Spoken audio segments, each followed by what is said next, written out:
రాష్ట్రంలో ఖాళీగా ఉన్న ఫీల్డ్ అసిస్టెంట్ల పోస్టులను వెంటనే భర్తీ చేయాలని ప్రభుత్వాన్ని కోరారు ఎమ్మెల్సీ జీవన్ రెడ్డి. ఫీల్డ్ అసిస్టెంట్లు లేకపోవడం వల్ల క్షేత్రస్థాయిలో జరుగుతున్న పనుల్లో నాణ్యత లోపిస్తోందని, వెంటనే ఆయా ఖాళీలను భర్తీ చేయాలని ప్రభుత్వానికి విజ్ఞప్తి చేశారు.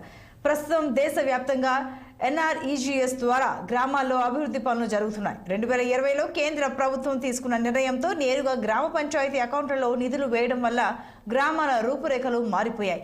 ఈ నేపథ్యంలో ఫీల్డ్ అసిస్టెంట్లు లేకపోవడం వల్ల అభివృద్ధి పనుల్లో నాణ్యత లోపిస్తోందని శాసన మండలిలో జరిగిన చర్చలో జీవన్ రెడ్డి చెప్పుకొచ్చారు.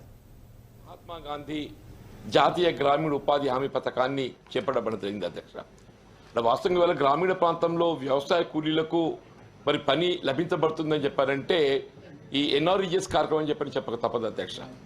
ఒకవైపు ఏదైతుందో వ్యవసాయ కూలీలకు పని కల్పించడంతో పాటుగా రాష్ట్ర ప్రభుత్వం గ్రామీణ ప్రాంతంలో చేపట్టబడేటువంటి యొక్క ప్రతి అభివృద్ధి సంక్షేమ కార్యక్రమాలన్నీ కూడా ఏదైతుందో ఇదే జాతీయ గ్రామీణ ఉపాధి హామీ పథకంతో చేపట్టబడుతున్నటువంటి ఒక విషయం మీకు తెలియదు కాదు అధ్యక్ష. ఈ పనులను పర్యవేక్షించడానికి కొరకు ఏదైతుందో మనకు క్షేత్రస్థాయిలో ఫీల్డ్ అసిస్టెంట్స్ అని ఉంటారు, క్షేత్ర సహాయకులు.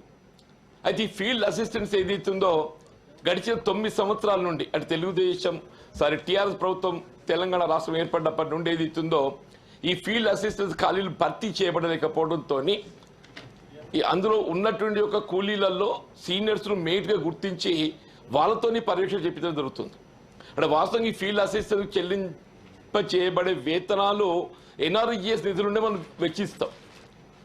ఈ ఫీల్డ్ అసిస్టెంట్స్ నియామకం చేపట్టబడలేకపోవడంతో ఈ పనుల పర్యవేక్షణ మన ఆశించిన మేరకు చేపట్టబడలేకపోతుంది.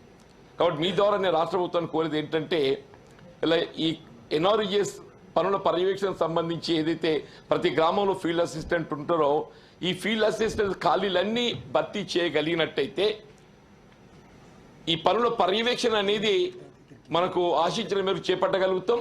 అంటే వీళ్ళు చెల్లించే వేతనాలు కూడా ఏదైతుందో జాతీయ గ్రామీణ ఉపాధి హామీ పథకం నిధులు